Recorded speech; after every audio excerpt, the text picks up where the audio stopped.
Bonsoir, bonsoir la famille Générale 5 étoiles. J'espère que vous allez bien. Likez, partagez la vidéo dans tous les groupes. Comme annoncé, nous allons parler du Mali, du Burkina et un peu du Niger. La famille, je vous ai dit ici, la guerre, il n'y a pas de gagnant. Il n'y a que des perdants. Il n'y a que le regret. Nous avons appris hier, selon les médias du Mali, que le pays a été frappé d'une attaque terroriste qui a fait plus de 60 morts.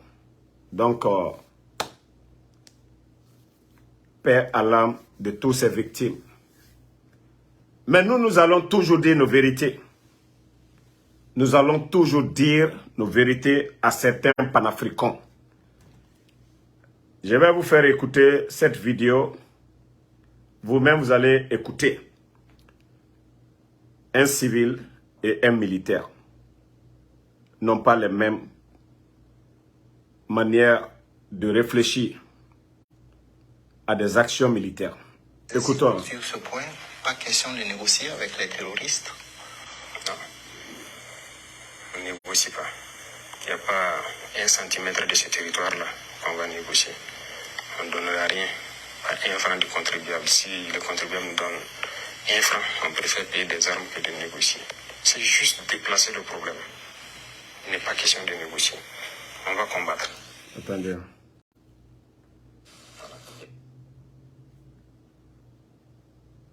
Pas de temps mort pour quelqu'un. La guerre dans laquelle nous sommes, ce n'est pas seulement une guerre physique. Parce qu'avant, c'était l'argent, la palabre, Bonsoir une guerre physique. Mais il y a le cerveau qui doit travailler. S'il n'y a pas l'intelligence des situations et des solutions, on ne s'en sortira jamais. Vous allez amener toutes les bombes, bombarder tout le nord, ça ne marchera pas. C'est pourquoi ceux qui veulent nous pousser à aller faire la guerre à Kidal, ils disent mais ils se trompent complètement d'interlocuteur. Vous allez bombarder Kidal, mais qui va mourir? C'est des innocents. Mais ceux qui mettent le feu là, ils n'auront rien. Ils vont courir aller se cacher, ou d'autres vont venir palabrer avec les gens à Bamako. Le reste de la population va souffrir, vous allez tuer des innocents. Jacques Junior Collier, ça va. C'est pourquoi il ne faut pas compter uniquement sur la force. Il faut compter sur l'intelligence. J'insiste sur ce point. Ça, lui, c'est le premier ministre du Mali. Il ne faut pas compter sur la force, il faut compter sur l'intelligence. Vous savez, je l'ai toujours dit ici, mais les propagandistes, on nous insulte comme étant des ennemis du Mali, du Burkina, de l'Afrique. Vous avez vu l'attaque hier. 49 civils. 15 militaires. Ils ont même attaqué une base militaire. 15 militaires hier. Les putschistes ont fait le coup d'État. On vient avec des slogans. Abat la France, abat la France, abat la France. Militairement, et pourtant, c'est la France qui était mieux implantée dans vos pays. Je vous ai dit, quand on n'a pas les moyens de sa révolution, ne parlons pas de révolution. Évoluons d'abord. L'Algérie a été colonisée, dominée par la France. Les Algériens ont appris d'abord, lorsqu'ils étaient en mesure de lancer leur révolution, ils l'ont fait. Ils se sont défaits de la France. Mais quand vous venez, vous vous tapez la poitrine, abat la France, abat la France. Vous vous créez un ennemi puissant, un ennemi qui te contrôle, un ennemi qui a des satellites, un ennemi qui a des moyens logistiques pour nourrir l'ennemi qui est en face de vous, les djihadistes. Vous avez un problème, vous n'avez pas encore trouvé la solution à ce problème. Vous sortez, oui, on se tape la poitrine. Qu'on le veuille ou pas, la France est une puissance. Mais quand vous dites que cette puissance est votre ennemi, et cette puissance est est bien implanté dans la région. Les gars, la logique, c'est très simple. Ça ne veut pas dire qu'on soutient la France. Si vous prenez la France comme votre ennemi et que vous avez des djihadistes, c'est aussi simple que ça. Ils vont soutenir ces djihadistes. C'est comme vous aussi, vous parlez de la Russie. Mais je vous ai dit, vous ne comprenez pas. Vous pensez que c'est l'orgueil. Regardez tous ces civils qui tombent aujourd'hui. D'où viennent les armes des djihadistes? D'où viennent les armes des djihadistes? C'est-à-dire, vous donnez la force aux djihadistes. Je vous ai dit, prenez l'exemple sur l'Algérie. L'Algérie, c'est quand ils étaient à mesure. Regardez l'Algérie aujourd'hui, par rapport aux autres pays francophones de l'Afrique Sahel. C'est parce qu'ils étaient à mesure de se prendre en charge que les Algériens ont fait leur révolution contre la France. Là-bas, il y a eu la guerre. Les Français ont cédé. Les Français ont cédé. Il ne s'agit pas de venir gueuler. Il ne s'agit pas de venir gueuler. Vous n'avez pas les moyens. On parle de révolution quand on a les moyens. Mali fabrique quoi? Le Burkina fabrique quoi? Attendez, je vais vous montrer encore une autre vidéo. C'est choquant. C'est choquant. Non. Ça dit quand on parle et on dit non, non, non, tu es contre. Les gars, on n'est pas contre. On est contre la méthode. On est contre vos manières. Ce sont mes frères. Ils sont tombés, je vais dire à Ibrahim Traoré, pourquoi il n'a pas envoyé quelqu'un les secourir à temps? On vient dire qu'on fait de la récupération. Où est la récupération? Qu'est-ce qu'on a changé dans ce qu'on a dit? On a changé quoi dans ce qu'on a dit? Des soldats sont tombés. Oui ou non? Le détachement a été pillé. Ils sont partis avec le matériel. Oui ou non? 3 détachements en une semaine. Est-ce que c'est moi qui invente ça? Moi, je n'invente rien. Où est la récupération? La récupération est où? Ce que nous faisons n'est pas étrange à certains. Vous l'avez toujours fait. Moi, je suis resté là. Je ne vais pas quitter. Je n'ai pas un problème avec Rokabouré. Regardez tous ces armes récupérées des mains des militaires. Regardez ces armes-là. Aujourd'hui, je ne vais pas reculer. Moi, je n'avais rien contre lui. Regardez ces armes-là. C'est pourquoi il a fait plus de 7 ans au pouvoir, parce qu'il a été élu et qu'il faut avoir de la patience. Regardez ces armes. Qui se lève au front, prendre les armes, venir dire que lui, il a la solution. Et vous voulez qu'on soit tendre. Regardez tous ces armes à Quand côté. il venait, il avait calculé, il avait tout fait, mis en œuvre, il savait que. Quand il venait, il savait ce qui était là. Regardez tous ces armes-là. Ça appartenait aux militaires du Burkina. Regardez. Vous voulez que nous, on s'asseye, regardez. Parce que des gens sortent dire qu'on veut faire de la récupération. Où est la récupération? Ils vont loin, ils disent oui. Et regardez, ils sont au lieu de parler de victoire, moi j'ai toujours dit, il faut être un négociant. Il faut être né à la dernière pluie pour accepter. Parler des djihadistes tués au détriment des Burkinabés qui sont morts. Je l'ai dit la fois passée. Moi, je ne suis pas né à la dernière pluie. Je ne suis pas... La famille, vous avez vu un lot important d'armement que des djihadistes ont pris avec l'armée, les forces de défense du Burkina. Hier, on a tous vu le drame, c'est-à-dire ce qui s'est passé au Mali. Mais quand vos présidents, quand vos leaders se tapent la poitrine, c'est une guerre d'intérêt. La France, les États-Unis, c'est une guerre d'intérêt. Dans vos pays, vous êtes face à des djihadistes qui veulent conquérir des territoires. Il y a l'État qui veut rétablir l'ordre. Mais quand vous cherchez des ennemis qui sont plus forts que vous, attendez. Quand vous cherchez des ennemis qui sont plus forts que vous, mais vous ne faites que faire souffrir la population. Vous ne faites que faire souffrir votre population. Vous avez vu l'eau que je viens de vous montrer.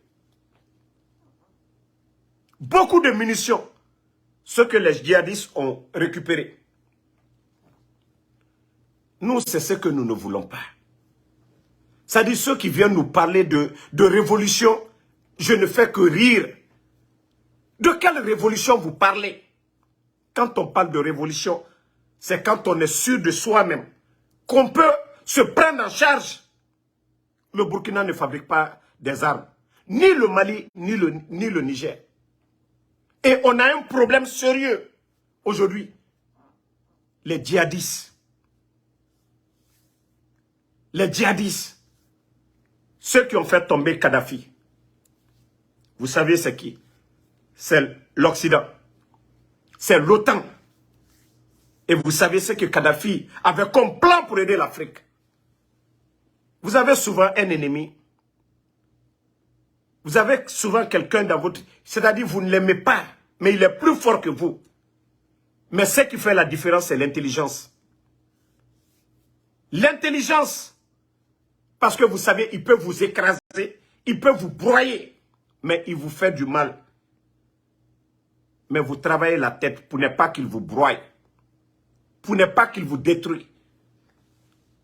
C'est ce qu'on explique à nos frères, ils ne comprennent pas. Aujourd'hui, on insulte le Sénégal. On insulte la Côte d'Ivoire. Non qu'ils sont amis avec la France. Mais au même moment, nous voyons des belles routes en Côte d'Ivoire. Des écoles, des centres de formation en Côte d'Ivoire.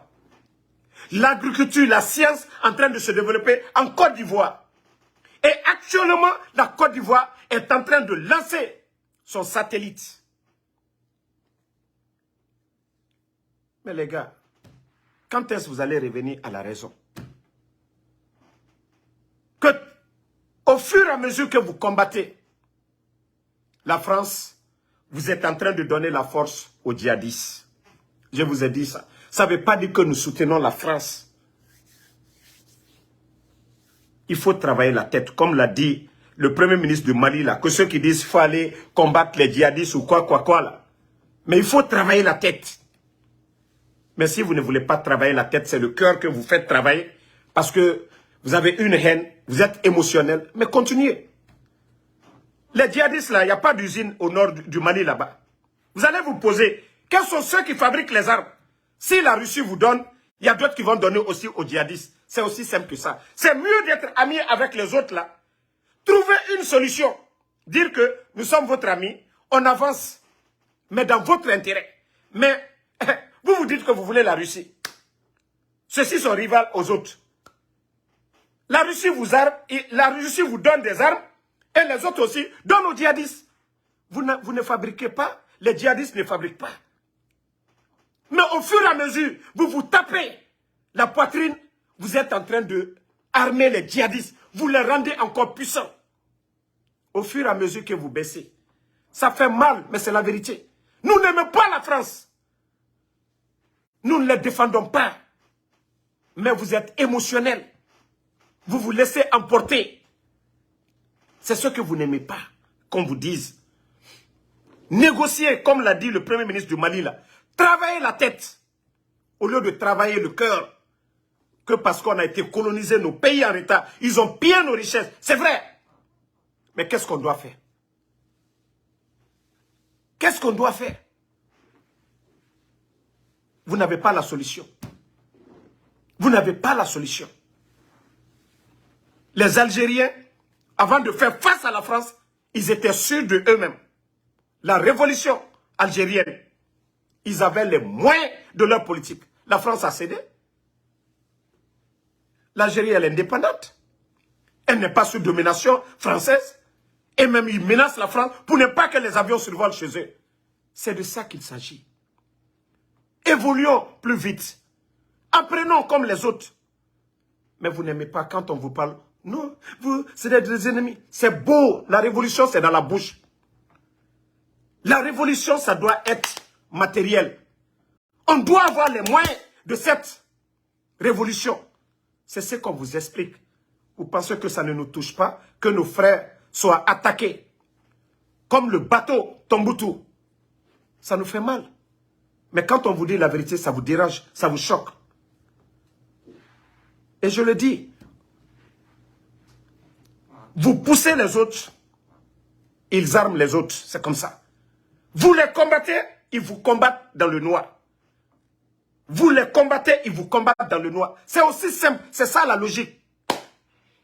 La France est au Mali pour son intérêt. La France est au Burkina pour son intérêt. Mais c'est vous les Maliens, vous les Burkinabés, les Nigériens, c'est vous qui devez faire travailler la tête. On disait que non, on pillait le cacao de la Côte d'Ivoire. Félix Houphouët-Boigny qui a travaillé dans le gouvernement de la France, qui a tout fait pour les Français, avant de devenir président en Côte d'Ivoire. Nous avons vu la vidéo, paix à son âme, le président Félix Houphouët-Boigny. Il s'est lamenté devant les Français ici. Ils ont dévalué le franc CFA, réduit les intérêts de la Côte d'Ivoire. Mais le président Félix Houphouët-Boigny avait dit ça depuis longtemps, qu'un moment viendra, nos pays là, nous serons à mesure de transformer nos matières premières. Et ça va apporter un plus à nos revenus. Aujourd'hui, la Côte d'Ivoire, ils ont des usines de transformation de cacao aujourd'hui. Le Bénin, aujourd'hui, transforme le coton du Bénin. Je vous ai dit, ce qui va nous sortir de cette misère, c'est l'éducation. Nos frères ne veulent pas apprendre, nous ne voulons pas apprendre. Comment allons-nous développer nos pays si nous ne voulons pas apprendre? Il y a combien de scientifiques parmi nous? Tous ces pays développés, il y a combien de scientifiques là-bas? Ceux qui ont appris.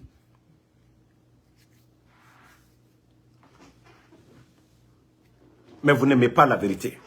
Toi qui dis que je ne fais que répéter là. Oui, la répétition elle est pédagogique pour que d'autres comprennent. Ce n'est pas un mal. Tu dis que je répète, il faut répéter pour qu'ils comprennent. Parce qu'ils ne comprennent pas. Tu as bien dit, je répète. Tu n'as pas dit, je mens. Il faut répéter pour qu'ils comprennent, mon frère. Il faut répéter pour qu'ils comprennent cela. La règle du jeu, tu appelles quelqu'un ton ennemi. Tu as un ennemi en face. Lui, il cherche à rentrer en contact avec ton ennemi direct pour te détruire. Si les djihadistes ont encore la force, c'est votre politique. Des gens que vous pouvez gérer autrement, vous ne voulez pas le faire. On est assis, on ne veut rien faire. Sur le plan de l'agriculture, on ne fait rien. On n'apprend pas. On ne fait rien. Et c'est pourquoi je vous ai préparé la vidéo là. Parce que je vous ai toujours dit, la différence, c'est les chefs d'État.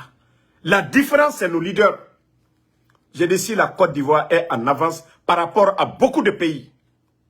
Les hommes, ceux qui ont dirigé leur pays. Si vous voulez remettre vos pays à cause de vos retards, il faut revoir l'histoire de vos pays. Quels sont ceux qui vous ont dirigé? Et les pays qui sont développés aujourd'hui, quels sont ceux qui ont dirigé ces pays? Pour ceux qui ne savent pas l'histoire de la Côte d'Ivoire, suivez ce direct, ce documentaire. Partagez. Et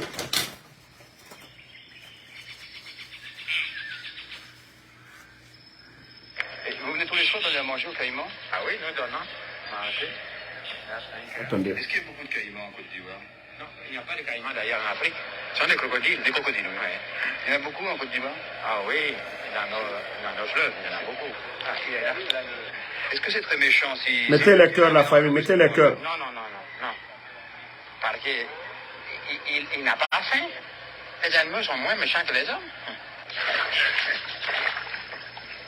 Qu'est-ce que c'est, monsieur le président? Ce sont des filures, ça. Des poissons-chats? Oui, poisson-chat.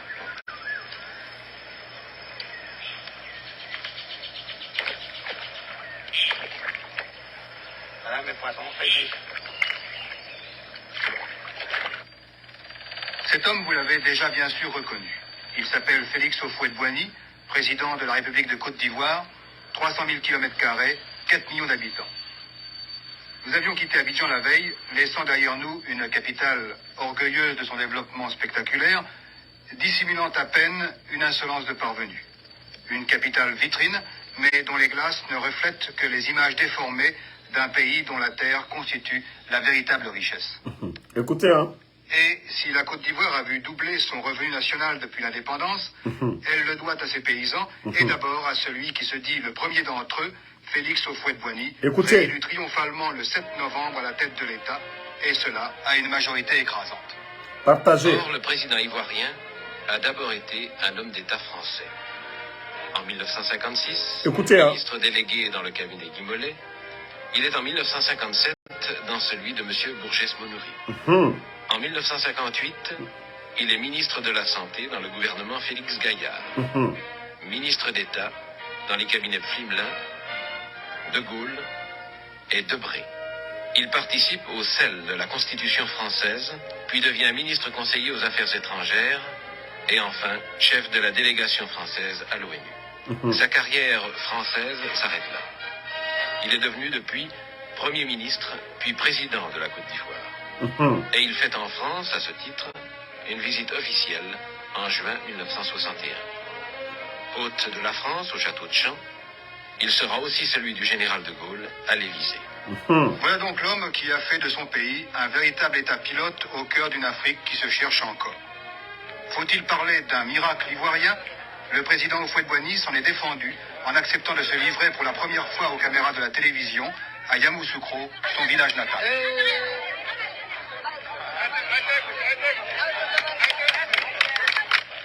C'est du café, ça, monsieur le président. Café.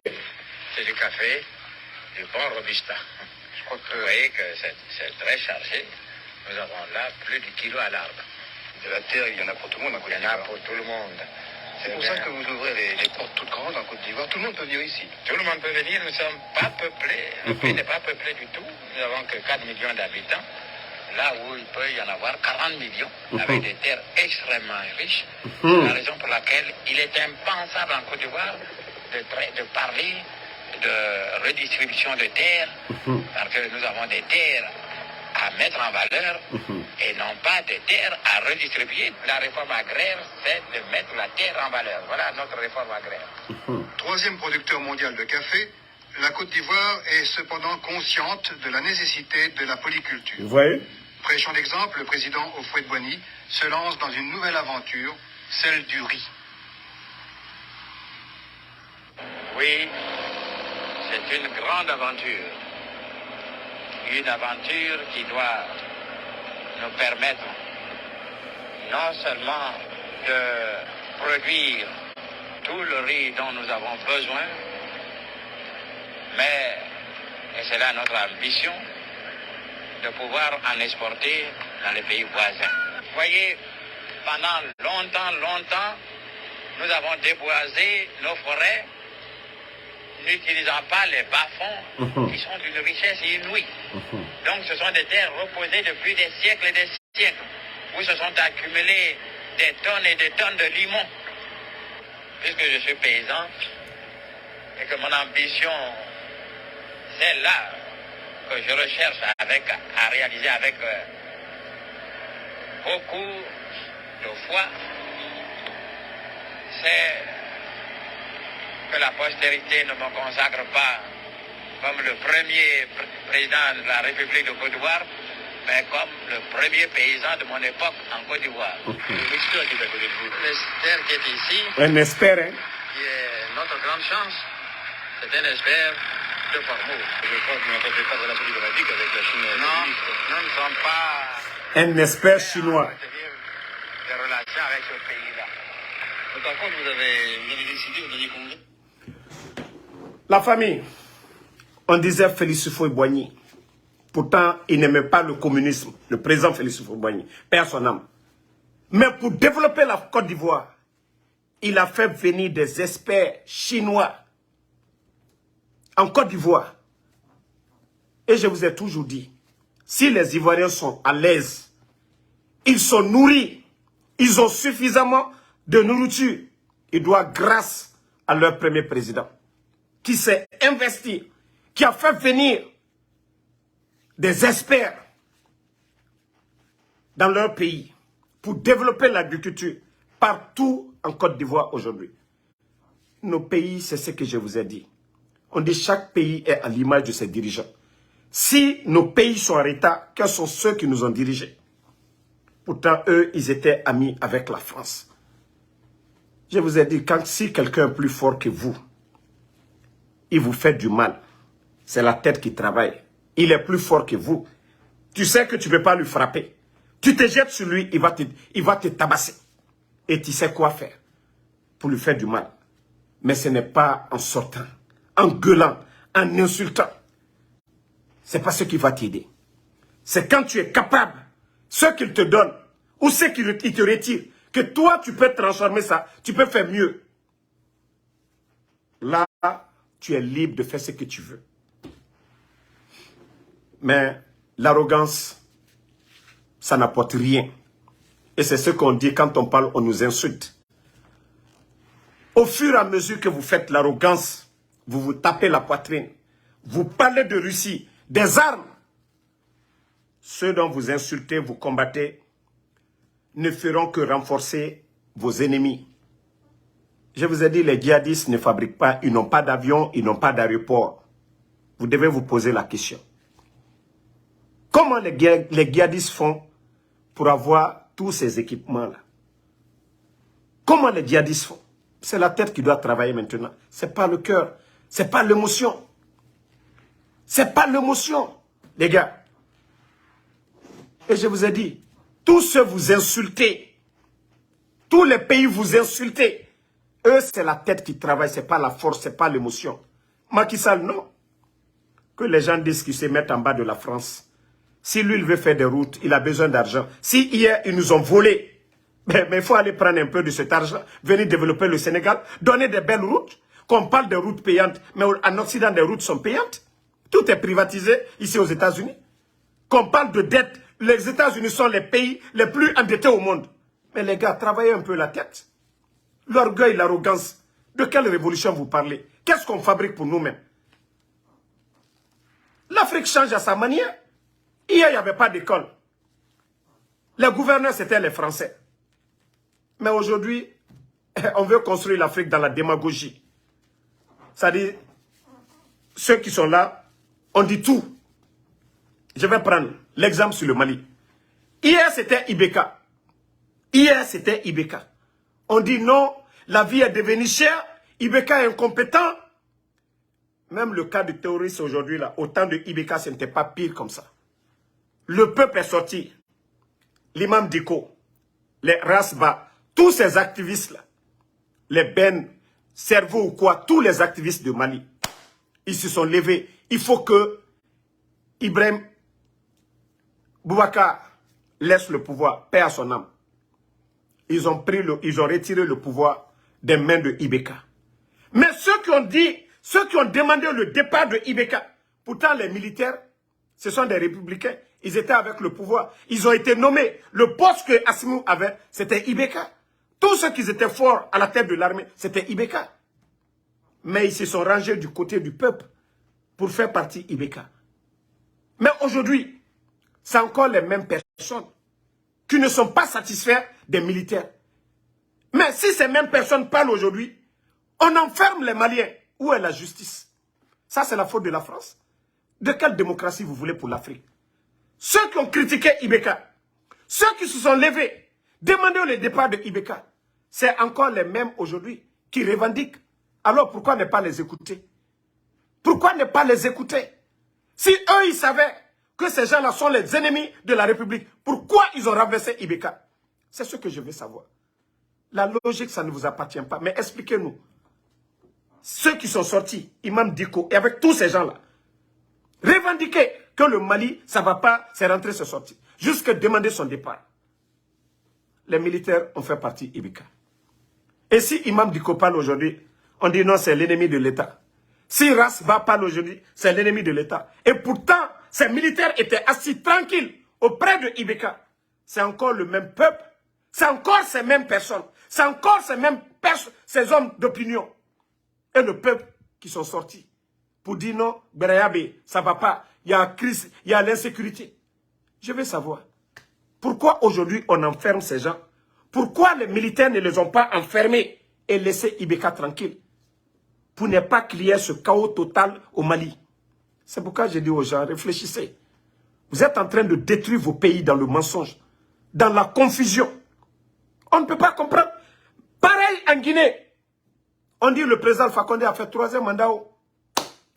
On dit il y a l'injustice. Il y a la gabegie financière, la pauvreté. Le sac de riz était à 200 et quelques mille francs guinéens. Avant le coup d'État. Et aujourd'hui, nous sommes à 300 et quelques mille. On parle de pauvreté. Quand tu mets le peuple au chômage, c'est quoi ça? 14 500 personnes ont été forcées à la retraite. Imaginez des pères de famille. Un fonctionnaire, ce n'est pas un boutiquier. Ce n'est pas un commerçant. Quelqu'un qui n'attend que son salaire. Il vit de ça. On les met à la retraite sans mesure d'accompagnement. Et avec un déguerpissement sauvage dont vous avez vu. Vider des familles qu'au des domaines de l'État. Vous avez tous vu ça. La classe politique qui a soutenu ces bandits de Conakry, aujourd'hui, l'opposant principal au président Alpha Condé est la Seloudal hors du pays. Sidi Touré en Côte d'Ivoire aujourd'hui. Beaucoup de nos opposants aujourd'hui au Sénégal. Et le coup d'État, je veux savoir, quelle a été la raison alors? Les exemples que j'ai donnés en Guinée.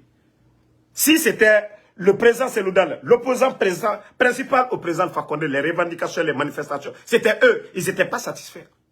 Eux, ils font le coup d'État, co-instrumentalisation de la justice. Et nous voyons la justice guinéenne aujourd'hui. Lorsque le ministre de la Justice dit, parce que nous, on ne parle pas sans preuve. C'est pourquoi je l'ai toujours gardé. J'ai gardé cette vidéo ici comme preuve. Comme preuve. Parce qu'à tout moment, je vais toujours montrer aux Guinéens, excusez-moi, il faut toujours montrer aux gens. Mon frère était en train de dire, tu répètes oui. Il faut toujours répéter pour que les gens comprennent que oui, voilà, heureusement.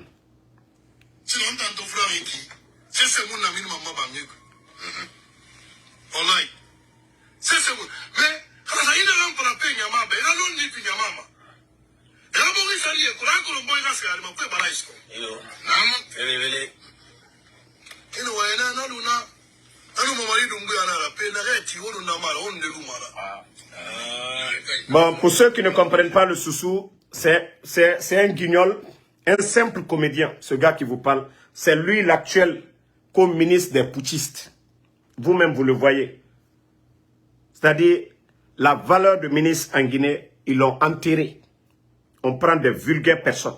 C'est-à-dire, nous qui disons que la justice n'est pas impartiale, voici ce gars qui va se flanquer devant un plateau, qui fait un one-man show, qu'il est en train de convaincre les gens.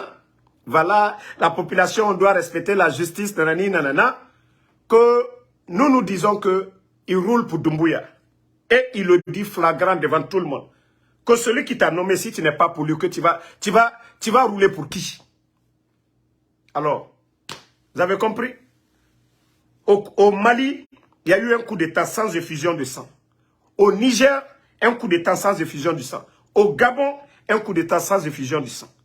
Mais en Guinée, vous savez combien de personnes? Combien de personnes qui sont tombées le 5 septembre?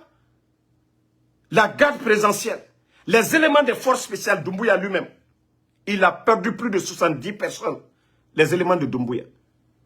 Mais ces familles-là demandent aujourd'hui les corps de leurs victimes. Mais ce vaurien, ce comédien, co-ministre de la Justice, que vous-même vous avez écouté. Le président Seloudal, le président de l'UFDG, moi je ne suis pas du même bord politique que eux, mais quand il y a la vérité, il faut dire. Quand il y a eu le coup d'État, les bandits se flanquaient sur l'axe dans le fief de l'opposition de Ella Seloudal. Vous avez tous vu le président Selou faire des tournées pour ne pas qu'il y ait des sanctions sur la Guinée.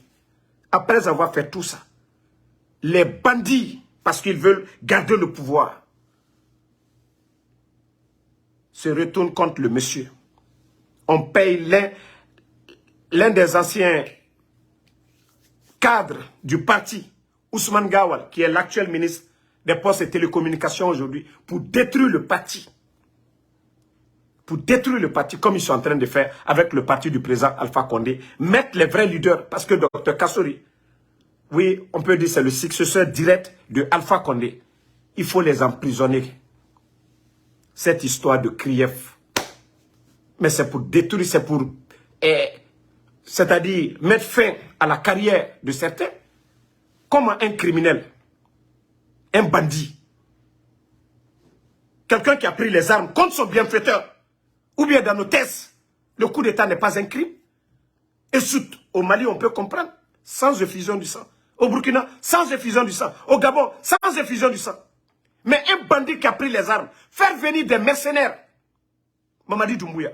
C'est pourquoi quand je vois des panafricains parler de ce bandit, non mais c'est révoltant. Un bandit qui a fait venir des mercenaires dans son pays pour tuer l'armée, pour tuer la garde présidentielle. Comment voulez-vous qu'on soutienne ces gens? Expliquez-nous le coup d'État. La raison, ça a été quoi? 2 personnes se battaient. Le parti du président Alpha Condé et ses alliances, le parti de Senoudal et ses alliances, parce que c'est les 2 grandes formations. Aujourd'hui, on ne peut pas parler de politique. Ceci représente 90% de l'électorat guinéen.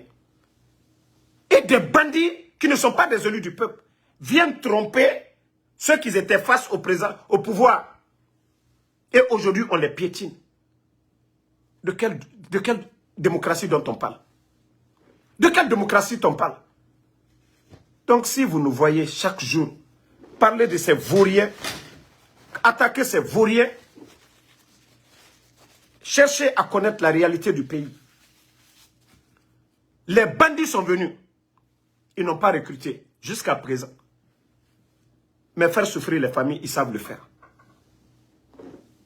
Et vous avez entendu les bandits, qu'ils ont besoin de 600 millions de dollars. Tout ça parce qu'ils ne veulent pas organiser des élections.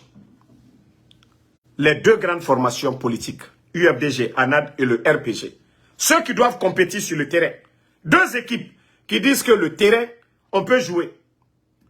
Les poteaux, ça va, les gazons, ça va. Le ballon, on peut jouer des élections.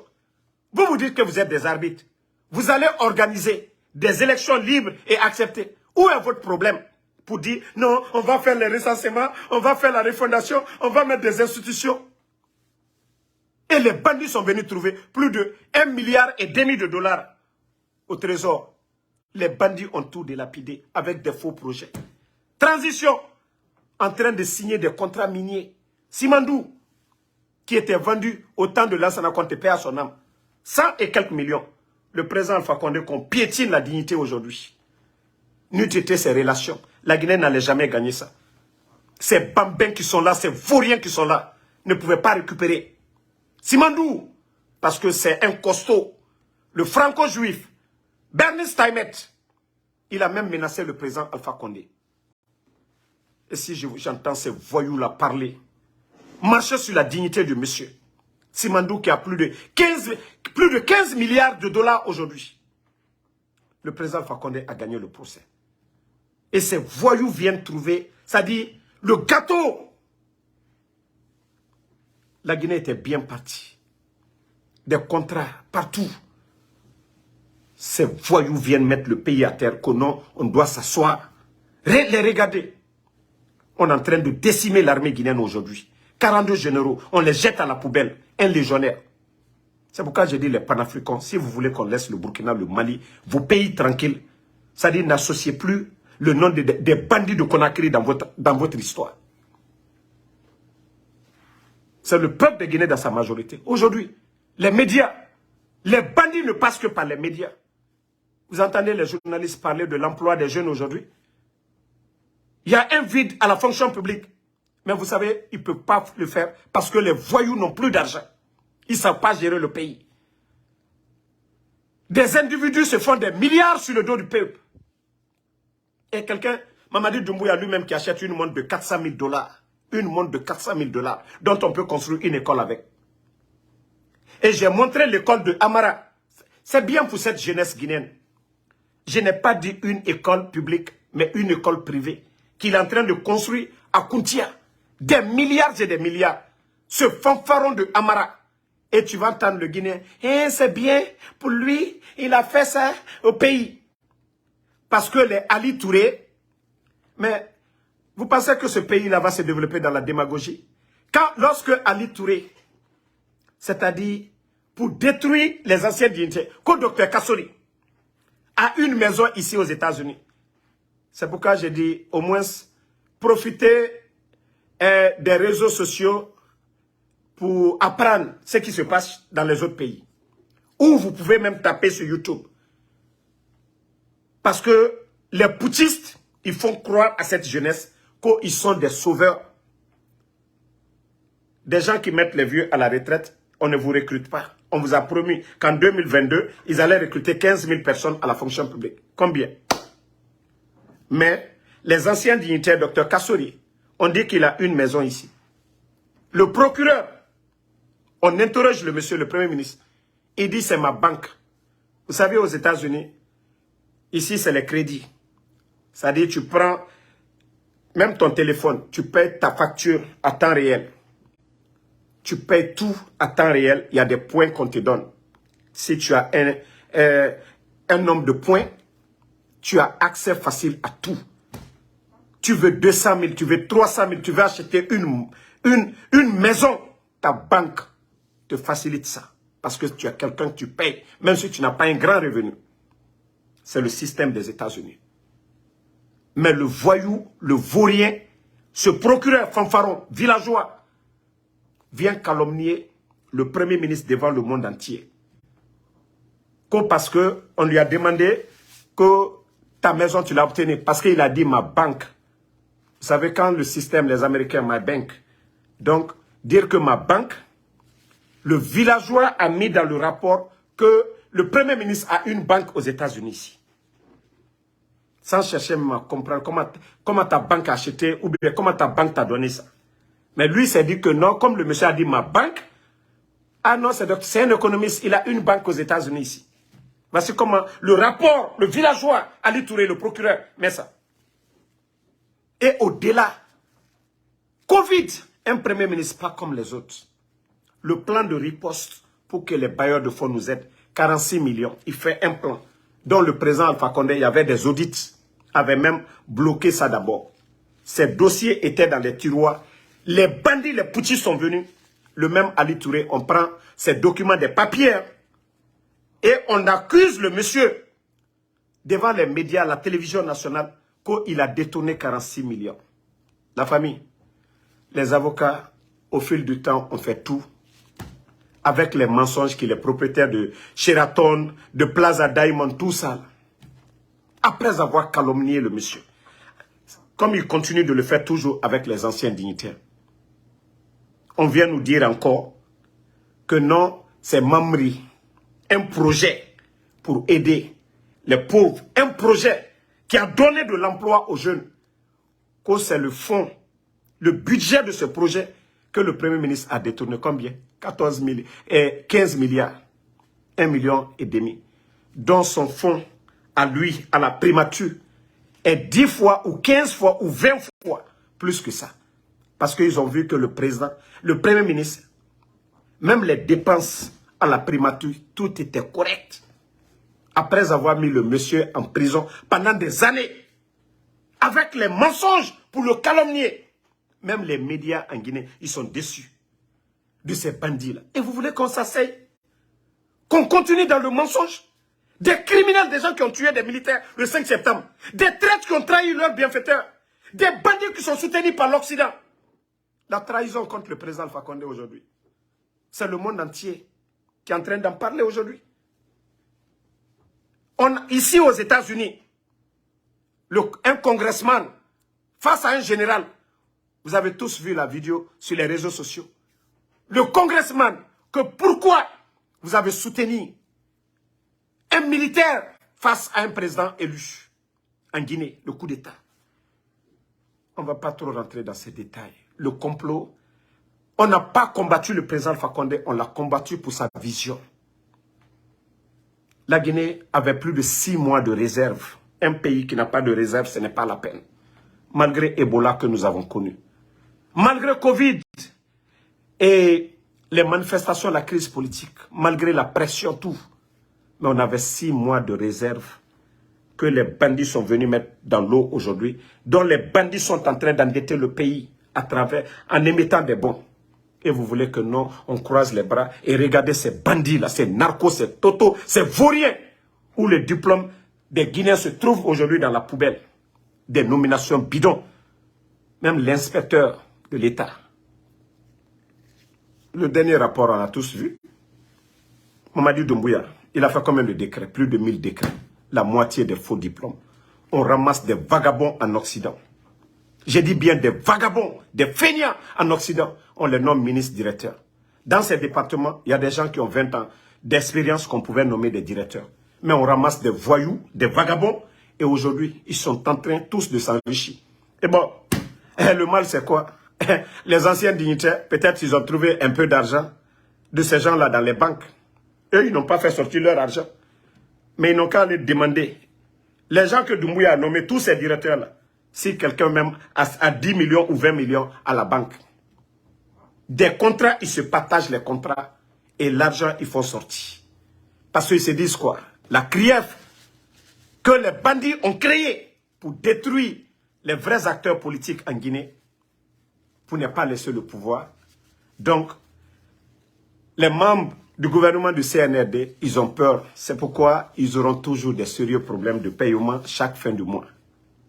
Parce qu'il n'y aura pas d'argent. L'argent qu'ils en prêtent, l'argent liquide qu'ils prennent auprès, les bons qu'ils émettent auprès des banques aujourd'hui, ils vont donner et les bandits encore vont faire sortir l'argent. Et le pays va toujours rouler dans ça, dans ce chaos total. Mais le Guinéen, comme ils sont ingrats, on va continuer dans l'ingratitude là. On paye les journalistes pour venir se flanquer devant le peuple de Guinée. Côte Doumbouya a fait 500 km de route. Et avec quel budget? Quand est-ce qu'il a signé pour faire les routes là? Quand est-ce qu'il a signé à la télé? Vous avez vu où? Quel accord? Où l'Assemblée, le CNT a validé qu'il a fait 500? Le travail initié de l'autre. On vient freiner le développement de l'autre. Et aujourd'hui, on s'est dit non, c'est nous qui avons fait ça. Et Dieu n'aime pas le mensonge. La Guinée-Ka, vous n'aimez pas la vérité, mais Dieu va vous faire souffrir. Dieu, Allah subhanahu wa ta'ala, n'aime pas l'ingratitude. Allah subhanahu wa ta'ala, il dit d'être reconnaissant envers lui, d'être reconnaissant envers nos bienfaiteurs. Mamadi Doumbouya n'est pas tombé du ciel. Il a quel diplôme? Un toto. Un toto. Quelqu'un qui n'a même pas son BEPC. Un vaurien au 21e siècle. Ce pays regorge d'intellectuels, de technocrates. On va applaudir pour un vaurien. On va applaudir pour un bandit. On va applaudir pour un légionnaire.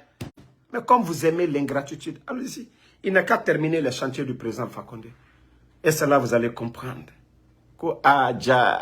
C'est l'homme qui fait la différence. Je vous ai dit, si les grands chantiers au Sénégal, en Côte d'Ivoire, c'est les hommes. Partout où ils tapent les relations. Votre bandit a quelle relation pour développer la Guinée? Les tocards, les vauriens qui étaient couchés en Occident, ils ont quelle relation? Mais comme vous voulez faire la démagogie, faire de la récupération, les chantiers des autres, que parce qu'ils ne sont pas là, que parce qu'ils ne peuvent pas parler, que pour dire c'est nous, que vous êtes venus, 1 kilomètre de route fait $1 million en Guinée. Mamadi va enlever l'argent là où? Quelqu'un qui est incapable pour payer les boursiers guinéens, quelqu'un qui est incapable pour payer les enseignants contractuels, 10 mois de salaire, quelqu'un qui est incapable de payer les retraités, lui il peut faire de tels projets comment? Avec vos salives. Et Allah. Et Allah Guinée-Ka, vous aimez la démagogie? Ouvrez vos yeux. Ouvrez vos yeux. Les bandits, les voyous sont en train de vous tromper. Ces incompétents, ces tonneaux vides sont en train de vous tromper. Ces vendus sont en train de vous tromper. Donc, je vais m'arrêter ici, la famille. Voilà. Et comme je l'ai dit, mes frères maliens, nous ne sommes pas contre vous. Nous ne faisons que vous donner des conseils. Tant que nous te franchi fait mais tiens d'obé avec Bamogola. Tant que au sise gisi ko franchi be au ka ennemi au ma franchi nege au ma franchi mina brodoma au kokono au ka ennemi directly djihadiste ou kelela marfata ou boro ou ante malfadne djihadiste ou te malfadne donc abla ou kabla ou kuna ko rusibe marfadi ou manyanga franchi fonaba di do matene djene be toro population ne be toro les djihadistes là faton le bouye c'est des fous, c'est des gens qui ont été endoctrinés, c'est des gens qui ont été endoctrinés. Ou be via founya konu sala kereo la kube do arjene ani mali surasiu détermination krente ou la fo fanga berebere li kasoro ka mogo nunu kere fanga berebere ka mogo nunu kere mais nauma ko ke hankiri la ko wa ke jusule la ko parce que ko diminuer franchia en colonisé franchia en toro franchia en développement pla rétal ama toke hankiri la anta toke jusukuna. C'est ce qu'on vous dit. Hein? Tant que vous les combattez, ils vont armer les autres là. Athée comme Néléba, faut comme nous soutenir. Je ne les soutiens pas. Hein? Ils sont tous pareils. Français. Russie était Ukraine agressée là-bas. Si l'Ukraine était un pays limitrophe, un pays africain limitrophe de la Russie. Moi, c'est un État qu'on agresse aujourd'hui.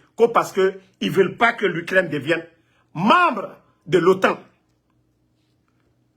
Vous parlez de démocratie, vous parlez de justice, vous parlez de paix, vous parlez de souveraineté. Mais aujourd'hui, l'Ukraine est un État souverain qu'on agresse aujourd'hui. Vous qui parlez de Russie, est-ce que la Russie respecte ça? Ils ne respectent pas. Chaque pays, les pays sont liés par intérêt. Mais on le fait, on le kaka au kunabarebi. On le kaka kamouronunu nege. Si vous finissez de prendre ceux qu'ils ont volés, comme la Côte d'Ivoire est en train de faire le Sénégal, maintenant la révolution vient. Les Ivoiriens qui vont venir, comme l'a dit Thomas Sankara, les dettes. Il y a une vidéo de Thomas Sankara où il parle de la dette. On n'était pas des témoins. Ce n'était pas devant nous. C'est nos grands-parents qui ont pris. C'est eux qui savent pourquoi ils ont pris ça. Maintenant, on aura des vrais Che Guevara en Côte d'Ivoire, au Burkina. Si on doit nous endetter là, endetter pour faire des bonnes choses, pour construire des écoles, pour que les gens apprennent comme les Blancs. Mais si vous ne voulez pas aussi profiter pour vous endetter, pour construire des écoles, vous n'avez pas les moyens. On va rester toujours comme la case de départ. On ne fait que reculer, on n'avance pas. Mais c'est ce que on vous dit. Demain, là, ceux qui vont venir, après le président Alassane, ils vont venir avec des idées arrêtées. À ce moment, la Côte d'Ivoire, ils ont des universités, ils ont des scientifiques. Ils peuvent transformer les petits chocolats, les bonbons là, un peu partout en Côte d'Ivoire. Ils dépendent de leur économie. Ils n'ont pas besoin qu'on injecte quoi que ce soit dans leur budget. Et c'est là, la révolution, la vraie révolution des Ivoiriens va commencer. Tout ce que les autres ont dépensé là. Et là, ils vont leur dire, partez chez vous. Eux, ils ont fini déjà de construire chez eux. Ils ont fini de faire tout déjà chez eux. Ils peuvent voler de leurs propres ailes. C'est de ça qu'il s'agit. C'est ça la vraie révolution. Mais la révolution où tu n'as rien, on t'a volé, on t'a tout pris. Tu n'as rien récupéré pour construire ton pays. Et c'est ce que Macky et les autres font. Ça vous fait mal. On nous a payé pendant 60 ans. Hein?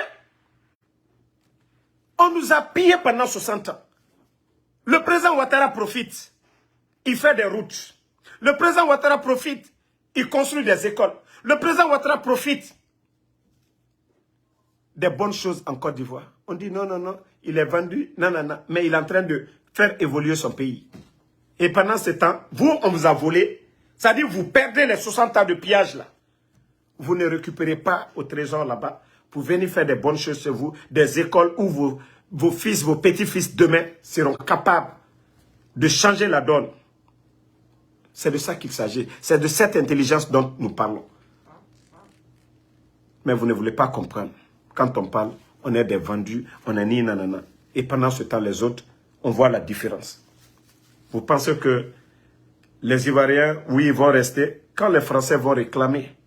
Vous savez, comme ils ont fait à Félix Houphouët-Boigny, d'évaluer le franc CFA.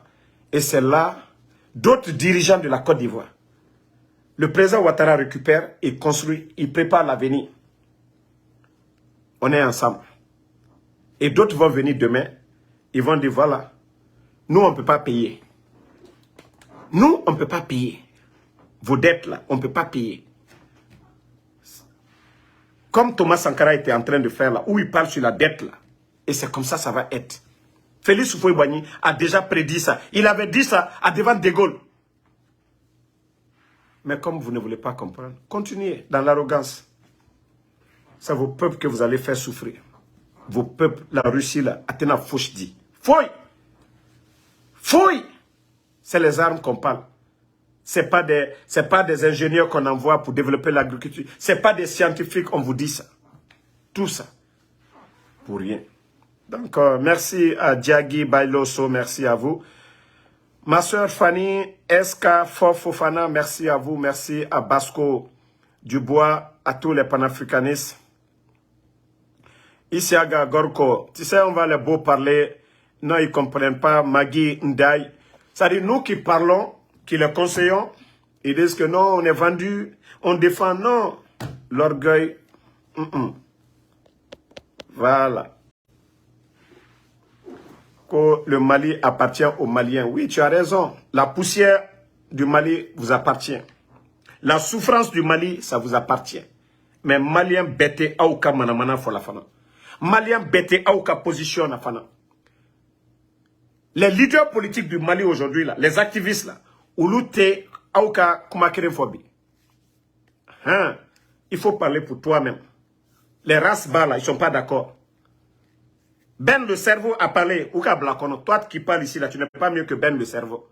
Lui, il était au CNT. Mais il a dit la vérité, on l'a mis dedans. Où est la démocratie? Donc, Hebe Agba, merci. Sadio Diallo, voilà. Amadou Kwanda, personne ne parle de division, on parle de l'intelligence. Moi, mon souhait, c'est de voir le Burkina comme les Émirats Arabes Unis. Le Burkina est vachement riche. Mais vous allez développer comment si vous n'apprenez pas. Et vous allez apprendre comment si vous n'avez pas les moyens. Aujourd'hui, on dit, non, la Côte d'Ivoire, le Sénégal, ils sont, c'est des vendus, voilà, ils sont endettés. Mais pendant ce temps, au Sénégal, il y a des bonnes écoles. Jusque les gens de l'Afrique centrale viennent au Sénégal, en Côte d'Ivoire pour étudier. Des influenceurs gabonais, ils viennent en Côte d'Ivoire pour étudier. Ce que vous refusez par orgueil, les Ivoiriens, c'est ce qu'eux, ils font dans l'intelligence. Ils profitent. Ceux qu'on les a volés il y a 60 ans, ils sont en train de récupérer petit à petit. Je vous ai dit, on parle de l'évolution avant la révolution. Mais vous dansez avant la musique. Cette révolution, le moment n'est pas encore arrivé. Nous sommes encore trop... C'est-à-dire, on ne fabrique rien. On ne dépend que des autres. Et c'est ce qu'on vous explique. Vous pensez qu'on est contre vous. Non. Yacoub Sissé, merci. Pierre Eko, merci à vous. Ouma Diané, merci à vous. Amidou Diallo, merci. Malik Lambertini. Moi, je vous ai dit, tous ces pays, moi, connais. Moi, je suis burkinabé, je suis malien, je suis du Niger, je suis ivoirien. Merci à Kenzo Zlamak, merci à vous. Junior, le Guinéen, merci. Toi, tu me dis, je répète, il faut répéter chaque fois. Vous me connaissez pour ça. Il faut répéter chaque fois pour que nos frères comprennent notre position. On n'est pas contre. Cette révolution, le moment venu, avec les moyens, comme les Algériens l'ont fait. Mais cette jeunesse, ils n'apprennent pas l'histoire de leur pays. Ils n'apprennent pas l'histoire des autres pays. Cette jeunesse, elle est feignante. Cette jeunesse, elle est paresseuse. Cette jeunesse, aujourd'hui, ça donne à des choses inutiles. TikTok, même les Américains, ils veulent bannir TikTok aux États-Unis. Le niveau d'études des Américains, c'est 3 ou 4 dernières années. Ils ont évalué, ils ont compris que les enfants sont trop sur les TikTok, sur des futilités, ils n'apprennent pas. Et pour l'Afrique, c'est pire. Chez nous, c'est pire. Les gens, les élèves, 1000 francs de forfait, au lieu de faire des recherches, d'apprendre, ils ne le font pas. Mais c'est des futilités, aller regarder des bêtises. Comment est-ce qu'un continent peut se développer dans ça? Ça, ce n'est pas la faute des États-Unis, ni de la Chine, c'est de nous-mêmes. Qu'est-ce qu'on met en place? Quelle politique nous mettons en place pour changer? Je vous ai montré la photo de Félix Houphouët-Boigny. Si vous voyez que l'agriculture, le succès de leur développement repose sur l'agriculture, c'est parce qu'ils ont eu un président qui s'est investi, qui a cherché les moyens, qui a fait venir des gens. Même pendant la guerre, combien d'années de guerre? La Côte d'Ivoire, ils n'ont pas été affamés. La Côte d'Ivoire n'a pas tendu la main. La Côte d'Ivoire, ils n'ont pas été misérables, demander du blé ou quoi. Parce que la Côte d'Ivoire, la tchéké, le manioc, l'igname, ils sont fiers de cultiver ça chez eux. Mais dans nos pays, je vous ai dit, c'est tout récemment, le président Alpha Condé a mis beaucoup dans l'agriculture, l'engrais. Et c'est ce qui a fait que la Guinée avait été classée deuxième producteur de riz. Mais si les putschistes n'ont pas ces visions-là, c'est vrai qu'ils combattent, oui, l'armée, c'est bon, mais d'abord la vie, conditions de vie des Maliens, des Burkinabés. La société. Qu'est-ce qu'on crée pour demain? Qu'est-ce qu'on fait pour demain? C'est de ça qu'il s'agit. Ce n'est pas seulement la guerre. À côté, il y a quoi?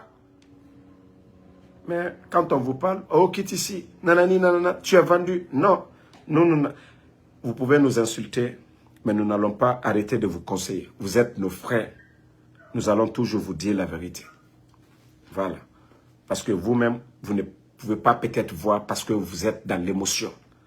Vous êtes peut-être dans l'émotion, oui, vu le retard de vos pays où ces gens-là, ce qu'ils font, mais ce qu'il faut pour vous-même, vous ne pouvez pas le voir tant que vous êtes en colère. Donc, merci Franck Thio, voilà.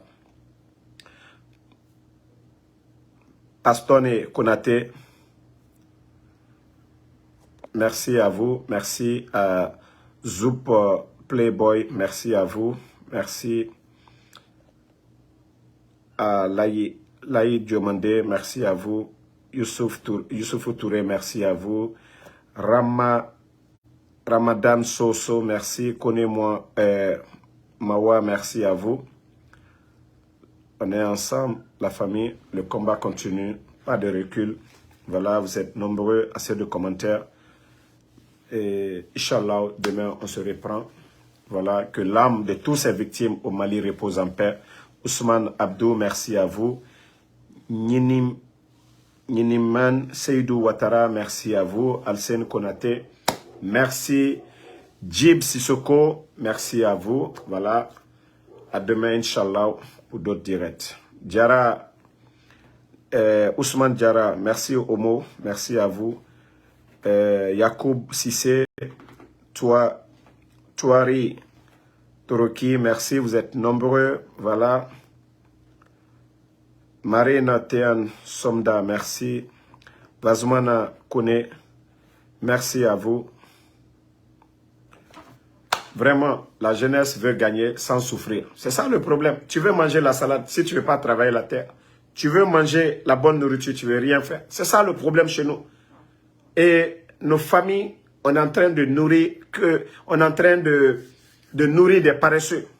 La jeunesse africaine, il faut le reconnaître, nous sommes vraiment fainéants. Souvent on dit, non, il n'y a pas d'opportunité. Oui, tu as abandonné les études, essaye de faire quelque chose. C'est-à-dire travailler la terre. C'est chez nous qu'on pense que c'est honteux de travailler la terre. C'est chez nous en Afrique, on a ce complexe-là. Quand on dit à quelqu'un agriculteur, on a ce complexe. Ou un jeune entrepreneur qui ouvre son petit café là. Ça aussi, on a honte qu'on dise que Moussa, non, il gère un bar. On a honte. Mais vous allez trouver des diplômés, ils ont leur petit cafétéria ici, aux États-Unis. Ils sont fiers, ils sont entrepreneurs. Celui qui a un café là, c'est lui qu'on appelle entrepreneur. Mais nous, on interprète ça autrement. On ne veut pas travailler. Même pour rouler le taxi, un diplômé, le temps d'avoir un boulot, ils ont honte de faire ça. Mais ils préfèrent aller s'asseoir au café. Chaque matin, lui, il attend le pain. Après, il sort, il va s'asseoir au café. Nous, on est des intellectuels. Ce qui se passe en Occident, on se met maintenant à dire les gros français là. Et tu n'as rien dans ta poche. Et tu parles que tu es digne, tu es souverain. Faut être écoute. On dit quelqu'un qui a faim n'est pas un homme libre. Comment toi tu veux parler de liberté? Tu ne veux rien faire, tu ne veux rien produire. Mais c'est ce qu'on vous explique chaque jour. Abdouab Sawadogo, merci. Samoura de Bruxelles, on est ensemble. Voilà. Le prince Abdul, vous êtes nombreux. Carlitos Alfonso, Alpha Oumar Bari, vous êtes nombreux. Adamo Fanny, merci. Djib Sissoko, Carlitos Alfonso, merci. Papa Son, Rafi Ouba. Donc, Inch'Allah, demain, on se reprend. Vraiment, Franck Thio, il faut vraiment enseigner l'histoire. Keita Lamine, merci. Bonne